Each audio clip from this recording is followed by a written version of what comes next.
Au nom du Père et du Fils et du Saint-Esprit. Amen. Béni soit notre Seigneur Jésus-Christ, béni soit la Vierge Marie, la maman de Jésus, notre chère maman.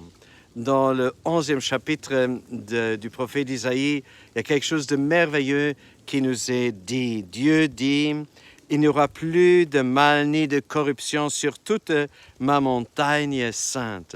Voilà quelque chose que nous désirons profondément, qu'il y ait vraiment la paix, qu'il y ait cet état paradisiaque comme il est décrit, où il est dit un peu plus haut, le loup habitera avec l'agneau, le léopard se couchera près du chevreau, le veau et le lionceau seront nourris ensemble, la vache et l'ours auront même pâture. Le nourrisson s'amusera sur le nid du cobra, sur le trou de la vipère, l'enfant étendra sa main.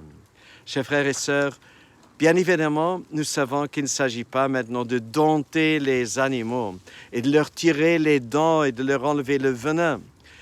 Même si on pouvait faire cela, l'ours va rester un ours, le serpent rusé va rester usé, le loup aura toujours son agressivité, tout comme l'ours et les autres animaux aussi. Il s'agit du cœur de l'homme.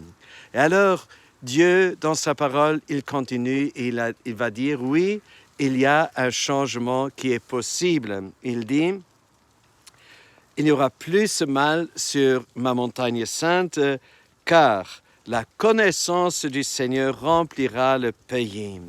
C'est quoi la connaissance du Seigneur? C'est tout l'amour de Dieu. Et dans ce grand amour de Dieu, nous nous reconnaissons qui nous sommes. Nous reconnaissons l'amour de Dieu. Nous reconnaissons enfin quelle est notre vocation profonde de vivre dans l'amour, de vivre pacifié, de vivre dans la paix avec Dieu, avec nos proches et aussi avec nous-mêmes. Alors, non seulement les dents du mal de notre agressivité, le poison de nos passants, de nos pensées seront enlevés, mais toute la personne sera changée. Nous serons transformés. Et Saint Paul, il dit, celui qui est dans le Christ, il est une création, une créature nouvelle. Et Saint Paul, il s'appelait Saül, il vient de la tribu de Benjamin. Alors cette tribu de Benjamin était aussi associée avec cette agressivité d'un loup.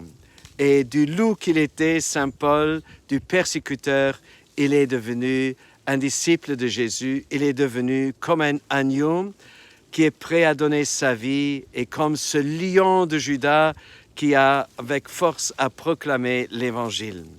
Puissions-nous, par la force de l'Esprit Saint, puissions-nous être transformés dans notre cœur et renouvelés et trouver notre vraie vocation dans l'amour de Dieu, pacifiés avec lui, avec nos proches et avec nous-mêmes, au nom du Père et du Fils et du Saint-Esprit. Amen.